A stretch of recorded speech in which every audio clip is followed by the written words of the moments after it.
Bible గ్రంథంలో నుంచి మత్తయి సువార్త 23వ అధ్యాయము 10వ వచనాన్ని చదువుకుందాం.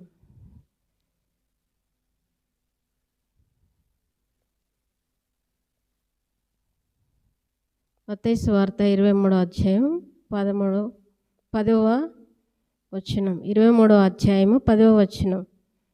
మరియు మీరు గురువులని పిలువబడవద్దు, క్రీస్తు ఒక్కడే మీ గురువు.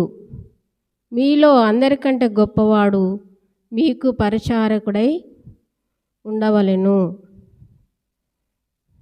చిన్న ప్రార్థన చేసుకున్నాం. తండ్రి, నీకు వందనాలు చెల్లించుకొంచున్నాం నాయనా. క్రీస్తు ద్వారా వచ్చినటువంటి ఒక వాక్యమును తండ్రి మాకందరికి కూడా అందించమని, మేము గ్రహించి నీ వాక్యానుసారంగా నడుచుకోవడానికి నీ కృపను ప్రసాదించమని యేసుక్రీస్తు నామములో అడిగి వేడుకొంచున్నాం తండ్రి, ఆమేన్. ఈరోజు నా వాక్యము ఏంటంటే, యేసు ప్రభువే మనకు తండ్రి, క్రీస్తే మనకు గురువు అనే అంశం గురించి మనం మాట్లాడుకుందాం. క్రీస్తు ఒక్కడే మన గురువు. 8వ వచనం నుంచి మనం చదువుకుంటే స్పష్టంగా మనకు అర్థమవుతుంది. మీరైతే బోధకులని పిలువబడవద్దు, ఒకడే మీ బోధకుడు, మీరందరూ సహోదరులు. మరియు భూమి మీద ఎవడైనను తండ్రి అని పేరు పెట్టుకోవద్దు, ఒకడే మీ తండ్రి, ఆయన పరలోకమందున్నాడు. ఇక్కడ యేసు ప్రభు వారు చెప్పినటువంటి వాక్యంలో, ఆయన ధర్మాలలో, ఆయన శాసనాలలో ఒకటైనటువంటి శాసనం ఏంటంటే, మీరు గురువులని పిలవబడవద్దు అని ఖచ్చితంగా ఇక్కడ చెప్పుచున్నట్లుగా మనకు వాక్యంలో అర్థమవుతుంది. మీరైతే బోధకులని పిలువబడవద్దు, ఒక్కడే మీ బోధకుడు, మీరందరూ సహోదరులు. మనమందరి దినములలో చూస్తే అందరం కూడా మరి వాక్యం చెప్పే ప్రతి ఒక్కరు కూడా బోధకులని మనము చెప్పుకుంటున్నాను, బోధకులని పేరు పెట్టుకుంటున్నాను. మరి ఎందుకు పేరు పెట్టుకుంటున్నాము? ఈ వాక్యం ఎవరికి తెలీదా? ఈ వాక్యం చదువుకోలేదా? మరి ఈ వాక్యం చదివితే మరి మనం అలా పెట్టుకోకుండా ఉండేవాళ్ళం కదా అని మనం ఇక్కడ గమనించవలసిన విషయము ఎంతైనా ఉంది. ఇది చాలా ముఖ్యంగా గమనించవలసిన విషయముగా ఉంది. దేవుని బిడ్డలైన మరి మనమందరం కూడా ఇక్కడ గమనించవలసిన విషయముగా ఉంది. మనం సహోదరులం అనుకోవట్లేదు, బోధకులని పిలువబడుచున్నాం, బోధకులని పిలిపించుకుంటున్నాం. కానీ ఇక్కడ యేసు ప్రభు వారు చెప్తే, మీరైతే బోధకులని పిలువబడవద్దు, ఒకడే మీ బోధకుడు, మీరందరూ ఎవరంట? సహోదరులు. ఇంకా కింది వాక్యంలో చూస్తే, భూమి మీద ఎవరికైనాను తండ్రి అని పేరు పెట్టవద్దు, ఒకడే మీ తండ్రి. దేవుని నామానికి మహిమ కలుగును గాక. భూమి మీద ఎవరికి కూడా తండ్రి అని పేరు పెట్టవద్దు. ఎందుకు మరి ఇంత మరి వాక్యాలు బోధించినటువంటి గొప్ప గొప్ప దైవజనులు ఉన్నారు, గొప్ప గొప్ప బోధకులు ఉన్నారు, మరి ఈ వాక్యం చదువుకోలేదా? ఎందుకు మనం ఈ పేరు పెట్టుకున్నాము అని మనం ఎంతైనా గమనించుకోవాల్సినటువంటి విషయంగా ఈ విషయము మనకు దేవుడు బయలుపరుస్తున్నాడు. బోధకులను పేరు పెట్టుకోవద్దు. మళ్ళీ ఇంకేమంటున్నాడు? భూమి మీద మీరు ఎవరికైనాను తండ్రి అని పేరు పెట్టవద్దు, భూమి మీద ఎవరికి తండ్రి అని పేరు పెట్టవద్దట. మరి మరి నేను మా నాన్న కూతురు, మరి నేను మా నాన్నని తండ్రి అనొద్దా అంటే, మామూలుగా నువ్వు నాన్నని పిలుచుకోవచ్చు, కానీ తండ్రి, మెయిన్ తండ్రి, ఆయనకు తండ్రి, ఆయనను పుట్టించిన తండ్రికి తండ్రి, అందరికీ తండ్రి దేవుడు ఒక్కడే అనే మాటని ఇక్కడ మరి యేసుప్రభు వారు గ్రంథంలో చెప్పినట్లుగా మనం చూస్తున్నాం. మీ బోధకుడు మీరందరూ మరియు మీరు గురువులని పిలువబడొద్దు, క్రీస్తు ఒక్కడే మీ గురువు. ఇక్కడ ఎవరిని పడితే వాళ్ళని మనం తండ్రి అంటున్నాం, మళ్ళీ ఇంకేమంటున్నాం, గురువు అంటున్నాం.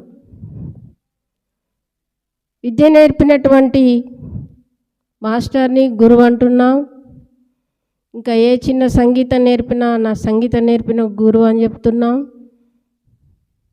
అందరిని ఎవరిని పడితే వాళ్ళని, కొంచెం ఏదైనా నేర్పిస్తే వాళ్ళని గురువు అంటున్నాం. అయితే ఆ విద్య నేర్పించిన గురువుకి గురువు యేసుప్రభు వారే, సంగీతం నేర్పించిన గురువుకు గురువు యేసుప్రభు వారే. ఆయననే మనం గురువు అనాలి. ఎందుకు గురువు అనాలంటే ఈ విద్యలన్నిటికీ కారణభూతుడైనటువంటి ఆయనే నిజమైన బోధకుడు, ఆయనే నిజమైన గురువు అని ఎవరు చెప్తుండంటే, ఇది నా మాట కాదు, క్రీస్తు మాట. మనమందరం కూడా ఈ వాక్యాన్ని ఎంతైనా సీరియస్గా చదువుకొని గమనించుకోవాలని మనము దేవుని పేరిట మీకు అందరికి కూడా మనం చేస్తున్నాను. ఎవరు కూడా ఒక్కడే మీ తండ్రి, ఆయన పరలోకమందున్నాడు, మరియు మీరు గురువులని పిలువబడవద్దు, క్రీస్తు ఒక్కడే మీ గురువు, ఆయనే నిజమైన గురువు. ఆయన ఎందుకు గురువు అంటే, ఆయన ఈ లోకానికి దిగివచ్చి ఆయన జ్ఞానాన్ని, అన్ని ఈ లోకంలో ఉన్నటువంటి విషయాలన్నిటిని కూడా తెలియజేసినటువంటి నిజమైన గురువు. అన్నిటికంటే ముఖ్యమైనది పరలోకం ఇవ్వడానికి, మరి అన్ని విద్యలు, అన్ని ప్రార్థనా పద్ధతులు, అన్ని ధర్మాలు, తన ధర్మాలన్నీ తెలియజేసినటువంటి యేసుప్రభు వారే నిజమైన గురువు. కాబట్టి మనం మాట్లాడేటప్పుడు మరి ఈయన మా గురువు గారండి, నాకు చదువుని చెప్పిన వాడండి, నాకు సంగీతం నేర్పిన గురువు గారండి అని మనం అనడానికి లేదని ఇక్కడ ఆయనే చెప్తున్నాడు. మరి నీకు విద్య నేర్పిన గురువుని, మరి సంగీతం నేర్పించిన గురువుని, ఇంకా అది ఏదన్నా నేర్పించిన గురువుని మరి ఏమనాలంటే ఆయన గౌరవించవచ్చు, మరి మర్యాదగా ఆయన పట్ల ప్రవర్తించవచ్చు. కానీ క్రీస్తుకు రావలసిన స్థానం గురించి ఆయన చెబుతున్నాడు. ఆయనను ఎలా గౌరవించాలో ఆయన చెబుతున్నాడు. ఆయన ఎంతో గొప్పవాడో ఆయన చెబుతున్నాడు. మీరు గురువులను పిలువబడొద్దని చెప్తున్నాడు. తండ్రి అని పేరు పెట్టవద్దని చెప్తున్నాడు. గమనించుదాం, చదువుకుందాం ఈ వాక్యాన్ని. ముఖ్యమైన వాక్యాలు. దేవుడు మనకిచ్చినటువంటి తన ధర్మాలను మనము జ్ఞాపకం చేసుకోవాలి. ఆయన ఏమేమి చెప్పాడో మనము చదువుకునేవారుగా ఉండాలి. ఈరోజున ఈ వాక్యము పేరేంటంటే, క్రీస్తే నిజ గురువు. క్రీస్తే నిజ గురువు అని టైటిల్ దీనికి మనము పెట్టుకోవచ్చు. ఇంకా కొన్ని వాక్యాలను మనం చూసుకుందాం. దేవుని యొక్క వాక్యముల నుంచి మనము ఆయనకిచ్చే స్థానాన్ని మనుషులకు ఇవ్వవద్దని, మనుషులను ఆయన స్థాయికి తీసుకురాకూడదని ఆయన చెప్పుతున్నట్లుగా దేవుని యొక్క ఉద్దేశము, ఆయన యొక్క శాసనముగా ఈ వాక్యాన్ని తీసుకోవాలని మనము గమనించుకోవాల్సిందిగా ఆయన మనకు తెలియజేస్తున్నాడు. మలాఖీలో కూడా ఒక వాక్యము ఉంటుంది చూడండి. మలాఖీ గ్రంథము 2వ అధ్యాయము 10వ వచనంలో ఒక మాటను మనం చూద్దాం. మన అందరికీ తండ్రి ఒక్కడే కాడా? ఒక దేవుడే మనల్ని సృష్టించలేదా? ఇలాగుండగా ఒకరి ఎడల ఒకరము ద్రోహము చేయొచ్చు మన పితరులతో చేయబడిన నిబంధనను మనం ఎందుకు తృణీకరించుచున్నాము? చూడండి, మనందరికీ ఒక్కడే తండ్రి కాడా? ఒక్కడే దేవుడు కాడా? మనలను సృష్టింపలేదా? ఒక్క దేవుడే మనలను సృష్టించలేదా? ఎందుకు ద్రోహం చేస్తున్నారు అనే మాటని ఇక్కడ చూస్తున్నాం. దేవుడు ఒక్కడే అయితే అనేక మందిని, దేవులు కాని వారిని దేవుడు అంటున్నాం. నిజ దేవుని పక్కన పెట్టి, నిజ బోధకుని పక్కన పెట్టి మనుషులను బోధకులు అంటున్నాం, మనుషులని గురువులు అంటున్నాం. అందుకే ఆయన చెబుతున్నాడు, ఆయన స్థాయి ఇదని, మీరు పిలుచుకున్నటువంటి మరి గురువు కాదని, మరి మీరు తండ్రి అంటున్నటువంటి వాళ్ళు నిజమైన తండ్రులు కాదని, మరి తండ్రి అయిన మన సృష్టించిన తండ్రి మనకు చెబుతున్నాడు. మనకు వాక్యం వేయడానికి వచ్చినటువంటి తండ్రి చెబుతున్నాడు. కాబట్టి ఈ వాక్యాన్ని కూడా మనము గమనించుకోవాల్సిందిగా దేవుని పేరిట మనం చేస్తున్నాం. ఇంకొక వాక్యాన్ని కూడా మనం చూసుకుందాం. దేవుని యొక్క స్థానాన్ని మనం ఎవరికి కూడా మనిషికి ఇచ్చినట్లయితే మరి ఆయనకి మనము ఆయన స్థాయిని మనము తగ్గించిన వారిగా మనం అవుతాం. ఎంతైనా మనకు దానివలన శిక్షణ రావచ్చు, ఏదైనా ఒక కార్యం జరగవచ్చని మా అభిప్రాయంగా ఇక్కడ అనిపిస్తుంది. ఇంకొక వాక్యాన్ని మనం చూస్తే రోమాపత్రిక 3వ అధ్యాయము 29వ వచనంలో కూడా చూద్దాం. దేవుడు యూదులకు మాత్రమే దేవుడా? అన్యజనులకు దేవుడు కాడా? అవును, అన్యజనులకు దేవుడు ఒక్కడే. దేవుడు ఒక్కడే గనుక ఆయన సున్నతి గల వారిని విశ్వాసం మూలంగాను, సున్నతి లేని వారిని విశ్వాసం ద్వారాను నీతిమంతులుగా తీర్చును. మరి వాళ్ళు అనుకుంటున్నారు కొంతమంది, యేసుప్రభు వారు యూదుల కోసం వచ్చాడు, యూదుల రాజు, యూదుల దేవుడు అనని వాళ్ళు అనుకున్నారు. అయితే తన భక్తుని ద్వారా మరి తెలియజేస్తున్నట్టు మాట, ఆయన యూదులకు మాత్రమే దేవుడు కాదు, అన్యజనులకు కూడా. అంటే అన్యజనులు అంటే ఎవరు? వేరే ప్రజలందరికీ కూడా ఆయన దేవుడే. మరి ఇంకొక మాట ఏంటంటే, బైబిల్ గ్రంథం మరి మాది క్రైస్తవులదే బైబిల్ గ్రంథం, మేమే చదువుకోవాలి, మేము ఎవరు చదవకూడదు అన్న అభిప్రాయం ఎక్కువ ఏముండదు. కానీ మనం అట్లా అనుకోవడానికి కూడా వీలు లేదు. క్రైస్తవులైన బిడ్డలు మరి అందరికి కూడా వాక్యము ఇస్తారు, అందరినీ చదవమని చెబుతారు. అదే ఇక్కడ చెప్తున్నాడు. వేరే వాళ్ళు అనుకునే వాళ్ళ గురించి ఇక్కడ రాశాడు. యూదుల దేవుడు మా దేవుడు, మాకే సొంతమని వాళ్ళు అనుకున్నారు. కానీ అలా అనుకోవడం కూడా తప్పు అని ఇక్కడ దేవుని యొక్క వాక్యంలో మనము చూస్తున్నాం. దేవుడు యూదులకు మాత్రమే దేవుడా? అన్యజనులకు దేవుడు కాడా? అవును, అన్యజనులకును దేవుడే. దేవుడు ఒక్కడే గనుక యూదులకు ఒక దేవుడు, వేరే వాళ్ళకు ఒక దేవుడు లేడు. అందరికీ ఒకే దేవుడు ఉన్నాడని ఇక్కడ మాటను మనము చూస్తున్నాం. ఇంకొక మాటను కూడా మనము బైబిల్ గ్రంథం నుంచి చూస్తే 1 కొరింథీ 8:16 కూడా ఒక మాట వ్రాయబడి ఉంది. దాన్ని కూడా మనము చదువుకుందాం. 1 కొరింథీ పత్రిక 8వ అధ్యాయము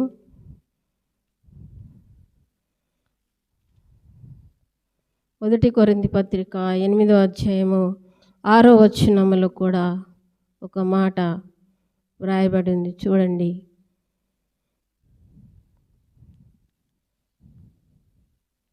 ఆకాశమందైనను భూమి అందైనను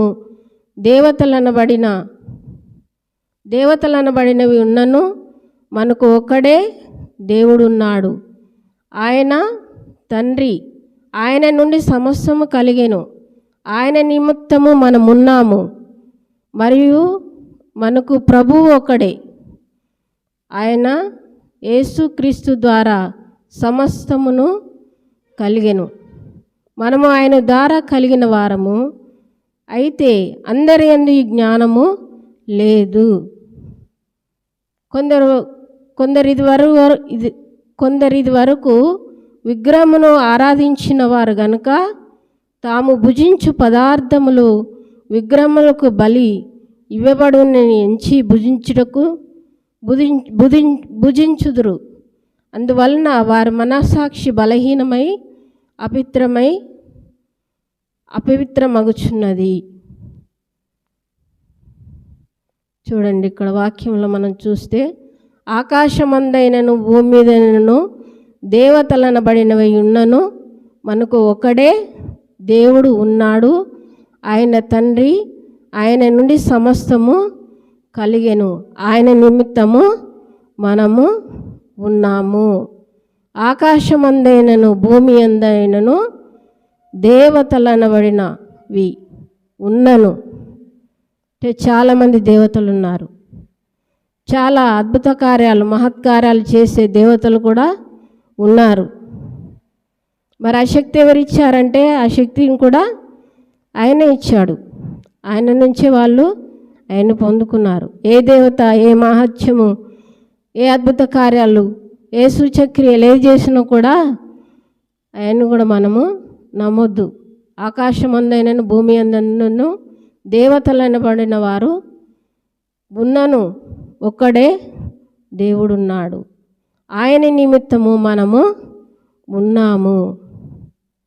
ఆయన నిమిత్తము మనము ఉన్నాము, కానీ వేరే దానికోసము మనము లేము అనే విషయాన్ని ఇక్కడ మనకు జ్ఞాపకం చేస్తున్న వాక్యం ద్వారా.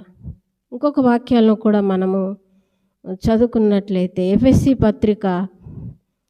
పత్రికలో కూడా దేవుడి గురించి, ఆయన గొప్పతనం గురించి, ఆయన ఎలాంటి వాడో అన్న విషయాన్ని కూడా ఇంకొక వాక్యంలో కూడా మనం చదువుకుందాం.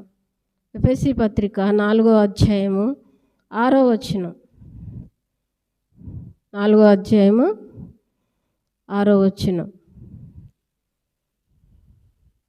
ప్రభువు ఒకడే, విశ్వాసం ఒకటే, బాప్తిసం ఒకటే, అందరికీ తండ్రి అయిన దేవుడు ఒకడే. ఆయన అందరికీ పైగా ఉన్నవాడై అందరిలోనూ వ్యాపించి అందరిలో ఉన్నాడు. ప్రభు ఒకటే, విశ్వాసం ఒకటే, బాప్తిసము ఒకటే. ఇక్కడ చాలా నిగూఢమైనటువంటి విషయము, లోతైన ఒక విషయం ఉన్నట్టుగా మనకు ఇక్కడ అర్థమవుతుంది. ప్రభు ఒకడే, ప్రభు ఒకడే, విశ్వాసం ఒకటే, బాప్తిసం ఒకటే, అందరికీ తండ్రి అయిన దేవుడు ఒకడే. ఆయన అందరికీ పైగా ఉన్నవాడై అందరిలోనూ వ్యాపించి ఉన్నాడు. అందరిలో వ్యాపించి ఉన్నాడు. అందరిలో ఉన్నది ఆయనే. ఈయన దగ్గర చాలా గొప్ప సంగీతం ఉంది, లేకుంటే ఈయన గొప్ప మాస్టరు లేక గొప్ప సారు అని మనం అనుకోవడానికి లేదు. అందరిలో ఉన్న దేవుడు ఒకడే. ఆయన అందరికీ పైగా ఉన్నాడు. ఆయనకే పెద్ద స్థానం. ఎవరు కూడా దేవుని యొక్క స్థానాన్ని తీసుకోవడానికి వీలు లేదు. ఎఫెసీలకు పౌలు భక్తుడైనటువంటి గొప్ప భక్తుడైన రాస్తున్నాడు. ఆయనే అందరిలో వ్యాపించి ఉన్నాడు. ఏ టాలెంట్ ఉన్నా, ఏ గొప్పతనం ఉన్నా, ఏదున్నా ఆయన నుంచి వచ్చింది, కానీ వేరే విధంగా కాదు. మనిషి ఏది చేయలేడు అనే విషయాన్ని ఇక్కడ చూస్తున్నాం. ఆయన ఎంత గొప్పవాడో మనం గమనించుకోవాలా. ఆయనకు పెట్టవలసిన పేరును మనుషులకు పెడుతున్నాం. ఆయనను పిలవలసిన రీతిలో ఆయనను పిలవట్లేము. ఆయన అడగవలసిన రీతిలో ఆయన అడగట్లేము. ఆయన చెప్పినటువంటి జ్ఞానాన్ని, ఆయన వాక్యాన్ని మనము ఆయన చెప్పినట్లుగా మనకు అర్థం అవ్వట్లేదు. మీరు నేను మనమందరం కూడా గమనించుకోవలసిన విషయము, ఆయనే అందరిలో వ్యాపించున్నాడు. ఆయనే అందరికీ పైగా ఉన్నాడు అనే మాట ఇక్కడ ఉంది. అందరికీ పైగా ఉన్నాడు, అందరిలో ఉన్నాడు, అందరికీ పైగా ఉన్నాడు. పైగా ఉండడం అంటే ఆయన స్థాయి చాలా గొప్పది. ఆయన గొప్పవాడు. ఆయన నుంచి అందరం పుట్టినాం అనే విషయాన్ని ఇక్కడ మనకి అర్థమవుతుంది. ఇంకొక మాటను కూడా చదువుకున్నాం చూడండి. హెబ్రీ పత్రికలో కూడా మరి ఇక్కడ ఇన్ని సంఘాలకు కూడా, ఒక్కొక్క సంఘానికి ఇన్ని సంఘాలు ఇప్పుడు మనం చూస్తే రోమా సంఘానికి, కొరింథీ సంఘానికి, ఎఫెసీ సంఘానికి, మరి హెబ్రీలో కూడా మరి రాసినట్లుగా మనము చూస్తున్నాం. దేవుని గురించి, దేవుని గొప్పతనాన్ని గురించి అక్కడ మత్తయి సువార్త 10వ అధ్యాయంలో ప్రభువు చెప్పినటువంటి, యేసుప్రభు వారు చెప్పినటువంటి మాటని మరి ఆయన ఇంకా ఆయన గురించి, ఆయనలో ఉండి తండ్రి మరి చెప్పిస్తున్నటువంటి విషయాలు మనము చూస్తున్నాం. హెబ్రీ 12:9 హెబ్రీ 12:9 మరియు శరీర సంబంధులైన తండ్రులు మనకు శిక్షకులై ఉండిరి, వారి యందు భయభక్తులు కలిగి ఉంటిమి. అయితే ఆత్మలకు తండ్రి అయిన వానికి మరి ఎక్కువగా లోబడి బ్రతకవలెను కదా. దేవునామానికి మహిమ కలుగును గాక. ఇక్కడ చూడండి, శరీర సంబంధులైన తండ్రులు మనకు శిక్షకులై ఉండిరి. శరీర సంబంధమైన తండ్రులు శిక్షకులై ఉండిరి. మనం పేరుకు పెట్టుకున్న వాళ్ళం. ఎవరు వీళ్ళంటే, సార్ కావచ్చు, సంగీత మాస్టర్ కావచ్చు, ఇంకా డ్యాన్స్ మాస్టర్ కావచ్చు, ఇంకే మాస్టర్ కావచ్చు, ఇంకే తండ్రి కావచ్చు, ఇంకా పెద్ద కావచ్చు. వీళ్ళందరూ శరీరానికి శిక్షకులు. కానీ ఆయనకంటే, వాళ్ళందరికంటే పెద్ద ఎవరు ఇంకా ఉన్నాడని ఇక్కడ వాక్యంలో మనం చూస్తున్నాం. శరీర సంబంధమైన తండ్రులు మన శిక్షకులై ఉండిరి, వారి యందు భయభక్తులు కలిగి ఉంటిమి. వారి యందు ఏం కలిగి ఉన్నాం? భయభక్తులు కలిగి ఉన్నాం. అమ్మో, సార్ వస్తాడు, సార్ వచ్చినంటే ఏం లేగా, ఒక్కడి బీకిండంటే ఇక నా పని అయిపోయిందంట. ఇక్కడ మా గురువుగారు వస్తున్నారంట.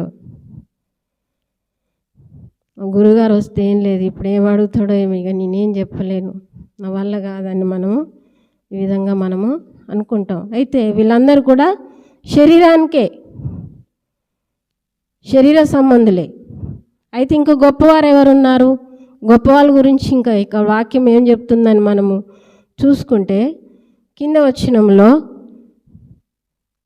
అయితే ఆత్మలకు తండ్రి అయిన వానికి మరి ఎక్కువగా లోబడి బ్రతకవాలని కదా. నిజంగా సార్ వస్తుండంటే గజ గజ గజ గజ గజ ఉనికిపోతాం. చిన్నప్పుడు మా అనుభవంలో నన్ను ఫస్ట్ రోజు స్కూల్కి పంపించినప్పుడు మేడము, ఆ టీచర్ చాలా లావుగా ఉంది. ఆమెను చూస్తే నాకు చాలా భయం వేసింది. పోయింది ఆ రోజే. ఆమె లావుతనం చూసి నేను భయపడిపోయినా. ఆమె ఆకారం చూసి, చిన్నపిల్లలు ఎవరైనా కొంచెం అలా ఉంటే భయపడతారు కదా, మేము ఆ విధంగా భయపడ్డాం. ఇప్పుడు మేము ఆ టీచర్ కంటే, అప్పుడు ఆ టీచర్ ఎట్లుంది, ఇప్పుడు మేము కూడా అట్లున్నాం. అందుకే వాళ్ళకి శరీర సంబంధానికే శిక్షకులు. వాళ్ళకి భయపడ్డాం. వాళ్ళు చూడగానే ఇదవుతున్నాం. వాళ్ళ దగ్గర ఎంతో భయభక్తులు మనం చూపిస్తున్నాం. మనుషుల దగ్గర ఎంతో వినయ విధతలు ప్రదర్శిస్తున్నాం. కానీ వాళ్ళని నడిపించేది, మనల్ని నడిపించేది, సర్వప్రపంచాలను నడిపించేది, సర్వప్రపంచంలో ఉన్నటువంటి ప్రజలు నడిపించేటువంటి ఒక ఆయన ఉన్నాడు. ఆయనకు భయపడాలని ఇక్కడ వాక్యంలో మనం చూస్తాం. చూడండి, వారి యందు భయభక్తులు కలిగి ఉంటిమి, అయితే ఆత్మలకు తండ్రి అయిన వానికి మరీ ఎక్కువగా లోబడి బ్రతకవలెను కదా. ఇది చాలా గొప్ప మాట, చాలా అవసరమైన మాట, ప్రతి ఒక్కరము గమనించుకోవలసిన మాట. ఆత్మలకు తండ్రి అయిన వాడు, ఏ ఆత్మలకు తండ్రి అయిన వాడు? ఈ శరీరానికి తండ్రి అయిన వాడు, అందరి శరీరాలను నడిపిస్తున్నటువంటి తండ్రి అయిన వాడు ఒకడున్నాడు. ఆయనకి ఎట్లా భయపడాలంట? ఆత్మలకు తండ్రి అయిన వానికి మరి ఎక్కువగా లోబడి బ్రతకవలెను కదా. మరి ఎక్కువగా లోబడి బ్రతకవలెను కదా. చూడండి, అంటే శరీర సంబంధమైన టీచర్ కానీ మాస్టర్ కానీ ఆయన కనబడుతున్నాడు కాబట్టి ఆయన ముందు భయము భక్తి ప్రదర్శిస్తున్నాం. కానీ మన ఆత్మలు నడిపించే తండ్రిని మనం గుర్తెరగట్లేదు. వాళ్ళని నడిపించేది, మనల్ని నడిపించేది ఒక శక్తి ఉందని ఆ శక్తికి మనం భయపడట్లేదు. మన మాటల్లో భయం లేదు, మన ప్రవర్తనలో భయం లేదు. మీరైనా మేమైనా మొదటగా మేమే. మనుషులను చూస్తే భయం అవుతుంది, ఎవరైనా అరిస్తే భయం అవుతుంది, ఎవరైనా ఒక మాట అంటే భయం అవుతుంది, ఎవరేమనుకున్నా కూడా ఊహల ద్వారానే అనేకమైన భయాలు. కానీ దేవుడు ఉన్నాడని, ఆత్మలకు కాపరి అనే దేవుడు, ఆత్మలను రక్షిస్తున్న దేవుడు ఉన్నాడనే విషయాన్ని అందరం కూడా మర్చిపోతున్నాం. శరీరాలనే మనము చూస్తున్నాం, శరీరాలను ఆడించే తండ్రి మనం చూడట్లేదు. వాక్యాన్ని మీరందరూ కూడా చదవాలని మరి దేవుని పేరిట తెలియజేస్తున్నాం. మరొకసారి చూద్దాం ఇంకా వాక్యం. ఆత్మలకు తండ్రి అయిన వానికి మరి ఎక్కువగా లోబడి, ఆత్మలకు తండ్రి అయిన వానికి మరి ఎక్కువగా లోబడి బ్రతకవలెను కదా. వారి కొన్ని దినముల మట్టుకు తమకు ఇష్టం వచ్చినట్టు మనల్ని శిక్షించిరు, కానీ మనము తన పరిశుద్ధతలో పాలు పొందవలనను మన మేలు కొరకు ఆయన శిక్షించుచున్నాడు. వారు కొన్ని దినముల మట్టుకు తమకు ఇష్టం వచ్చినట్లు మనల్ని శిక్షించిరు, కానీ ఇక్కడ మాస్టర్ కానీ టీచర్ కానీ ఇంకెవరైనా మరి విద్య నేర్పినటువంటి వారు మనకు శరీర సంబంధమైన వారికి కొంతవరకు వాళ్ళు శిక్షించారు మనల్ని. ఎందుకంటే చదువురా అని వారికి చదువు నేర్పించింది కొట్టి, సంగీతం రాని వారికి సంగీతం నేర్పించింది. కొంత మట్టుకు వాళ్ళు శిక్షించారు. కానీ అసలైన శిక్ష ఏంటంటే చూడండి. వారు కొన్ని దినముల మట్టుకు తమకు ఇష్టం వచ్చినట్లు మనకు శిక్షించరు, కానీ మనము తన పరిశుద్ధతలో పాలు పొందవలనని మన కొరకే ఆయన శిక్షించుచున్నాడు. మన కొరకే ఆయన శిక్షించుచున్నాడు. మన శరీర సంబంధమైన సారు కొట్టాడంటే ఆయన విద్య నేర్పించడానికి, ఆ యొక్క లెక్కలు రాకపోతే, లేకుంటే ఇంకా తెలుగు రాకపోతే, ఇంకేదన్నా రాకపోతే, ఇంగ్లీష్ రాకపోతే, అంటే సంగీతం సరిగ్గా రాకపోతే, డాన్స్ సరిగ్గా రాకపోతే వాళ్ళు శిక్షించారు. కానీ ఇక్కడ ఒక అవసరమైన శిక్ష, మనకందరికి అవసరమైన శిక్ష వేసేవాడు ఇక్కడ ఉన్నాడు. మరికొన్ని దినముల మట్టుకు తమకు ఇష్టం వచ్చినట్లు మనల్ని శిక్షించరు, కానీ మనము తన పరిశుద్ధతలో పాలు పొందవలనను మన మేలు కొరకే ఆయన శిక్షించుచున్నాడు. మనము పరిశుద్ధతలో పాలు పొందవలెనని ఇక్కడ చాలా నిగూఢమైన వాక్యము, గొప్ప వాక్యము, ముఖ్యమైన వాక్యము ఇక్కడ ఉన్నట్లుగా మాకు అర్థమవుతుంది. మీరు కూడా చదివి యొక్క వాక్యాన్ని గ్రహించండి. ఆయన ఎందుకు శిక్షించున్నాడంటే మనము ఆయన పరిశుద్ధతలో పాలు పొందవలనని. పరిశుద్ధతలో అంటే మనము ఆయన పరిశుద్ధతలో. ఆయన ఏ స్థితిలో ఉన్నాడు? ఆయనకి ఎలాంటి గుణాలు లేవు. పరిశుద్ధుడు ఆయన. పరిశుద్ధుడు పరిశుద్ధుడు అంటున్నాం.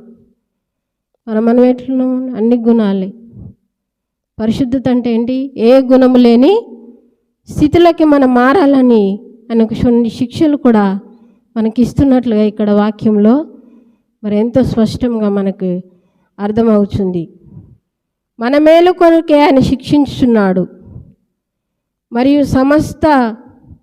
మరియు ప్రస్తుతమందు సమస్త శిక్షయు దుఃఖకరంగా కనబడనే కానీ సంతోషకరంగా కనబడదు. అయినను దాని యందు అభ్యాసం కలిగిన వారికి అది నీతి అను సమాధానకరమైన ఫలమిచ్చును. మనకొచ్చిన బాధలు, శ్రమలు కొన్ని రోజులు దుఃఖకరంగా అనిపిస్తాయి, కానీ సమాధానము, నీతి అంటే జ్ఞానము, సమాధానము, ఇవన్నీ ఇవ్వడానికి కొన్ని సందర్భాల్లో ఆయన మనలను శిక్షిస్తాడని వాక్యంలో ఉంది. ఆయన ఎందుకు శిక్షిస్తాడంటే ఆయన పరిశుద్ధతలో పాలు పొందడానికి. క్రీస్తేసు మనసు క్రీస్తులాగా మారిపోవాలి, క్రీస్తులాగా ఉండాలండి. క్రీస్తులో ఉన్నాడు, ఆయనకి ఏ గుణాలు లేవు. పరిశుద్ధుడు అంటాను. పరిశుద్ధత అంటే ఏంటి? ఏమి లేని స్థితి. ఆ స్థితిలో కూడా మనల్ని తీసుకెళ్ళాలని ఆయన కోరుకుంటున్నాడు. అందుకోసమని మొదటిగా మనం చదువుకున్న వాక్యంలో మనము ఏం చదువుకున్నామని గమనిస్తే, అందరికీ పైగా ఉన్నవాడు ఆయనే. ఈ లోక సంబంధమైన వారు ఎవరు కూడా పరిశుద్ధతను ఇవ్వలేరు. మన స్థితిని కొంతవరకు మారుస్తారు. లోక సంబంధమైన విద్యలు ఇచ్చి ఒక టీచరు తన స్టూడెంట్కి చదువు చెప్పి కొంతవరకు కొంత స్థితికి తీసుకెళ్తాడు. మరి సంగీతం విషయంలో కూడా ఇంకా ఏదైనా మరి లోక సంబంధంగా ఉంటే ఏ విద్యలు నేర్పించిన వారైనా అది ఈ లోకంలోనే ఉంటుంది. కానీ మరి పరలోక విద్యను ఆయన ఎలాంటి స్థితిలో ఉన్నాడో, ఏ గుణము లేని స్థితి, పరిశుద్ధుడుగా ఉన్నాడు. అలాంటి స్థితిలోకి మారవాలని వాళ్ళని ఆశపడుచున్న దేవుడు, ఆయన లోకానికి వచ్చి ఆయన వాక్యం ఇచ్చిన దేవుడు మనం గుర్తించాలి. ఎవరు కూడా క్రీస్తుని పేరు పెట్టొద్దు, ఎవరని గురువులని పిలవబడొద్దు, ఎవరు బోధకులని పిలవబడొద్దు అని మేము కాదు చెప్పేది, యేసు ప్రభు వారే చెప్పారు. ఆ మాటను మనం జ్ఞాపకం చేసుకొని ముగించుకుందాం. మీరైతే బోధకులని పిలువబడవద్దు, ఒకడే మీరు బోధకుడు, మీరందరూ సహోదరులు, మరియు భూమి మీద ఎవరికైనా తండ్రి అని పేరు పెట్టవద్దు. ఒకడే మీ తండ్రి, ఆయన పరలోకమందున్నాడు. మనమందరం సహోదరులం, ఎవరు బోధకులు లేరు. బోధకులను పిలువబడద్దు అంటున్నాడు.